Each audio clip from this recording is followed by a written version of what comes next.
The ancient philosopher Epicurus said, "Don't ruin what you have by wanting what you don't." This hits hard, right?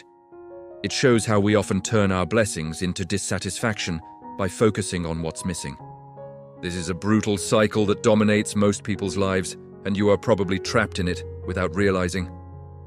It works like this. You desire something intensely, fight to get it, finally achieve it, feel a small wave of satisfaction that lasts exactly 2 days, and then the emptiness returns. Suddenly, that goal that seemed to be the solution to all your problems becomes just another thing in your life, and the cycle restarts with a new desire. The Greek philosopher Epicurus identified this pattern more than 2,000 years ago and left a direct warning. Stop ruining what you already possess while obsessively chasing what you have not conquered yet. The problem is not about having goals or wanting to evolve. The real poison lies in the inability to recognize value in the present. Each conquest turns to dust because your attention has already jumped to the next step. You have a stable job, but can only think about the promotion. You have a functional relationship, but become obsessed with imperfections. You have health, but do not value it because you have never been sick enough to understand the privilege of waking up without pain. This dynamic creates a kind of emotional myopia where you literally cannot see what is within your reach. And you know what the most perverse part of all this is? You believe you will finally be happy when you reach that next goal. But the inconvenient truth is that if you have not learned to value what you have now, you will not value what comes later either. The pattern repeats indefinitely. And here is the central question that changes everything. Could it be that the real problem is not the lack of achievements, but rather your unhealthy relationship with desire itself? The answer is yes, and that should alarm you deeply. Because as long as you do not understand how desire works in your mind, you will continue being manipulated by it. Epicurus was not against having desires, he was against being a slave to them. And there is a gigantic difference between these two things. He classified desires into 3 categories that you need to memorize right now. First, the natural and necessary ones, like eating when you are hungry or sleeping when you are exhausted. Second, the natural but not necessary ones, like wanting delicious food instead of just nutritious. Third, the empty desires, those that never satisfy completely because they were invented by society. Status, unlimited fame, endless accumulation. The third group is where most people waste their entire lives.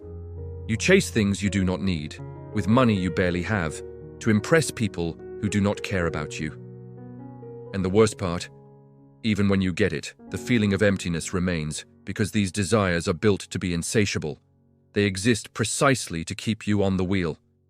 Now think honestly, how many of your current goals belong to the third group? How many hours do you spend chasing external validation that adds absolutely nothing to your inner peace? The system is perfect to keep you anxious and dissatisfied, because anxious and dissatisfied people consume more, work more, compete more. But Epicurus proposed something revolutionary. What if you simply stopped playing this game? What if you redefined success not as infinite accumulation, but as genuine balance? Here is what happens when you do this. You begin to notice that you already have almost everything you need. Your real needs are surprisingly modest. But there is a giant obstacle preventing this perception, and you face it every day without realizing the damage it is causing. Want to know what it is? The obstacle is called social comparison, and it is literally destroying your capacity to be happy. Every time you open social media, watch a lifestyle video, or simply observe the neighbor with the new car, your brain makes an automatic calculation. Where you are versus where others seem to be, and you always lose in this equation. Because you are comparing your complete reality, with all the problems and imperfections, with the edited and filtered version of other people's lives. This is not just unfair, it is cognitively impossible to win. Research in behavioral psychology demonstrates that the more you expose yourself to social comparison, the stronger your sense of inadequacy becomes. And here is the deadly trap. You try to compensate for this inadequacy by achieving more, which puts you in contact with people who have even more, which intensifies the comparison, which increases the inadequacy. It is a perfect loop of misery. But there is a real and functional way out.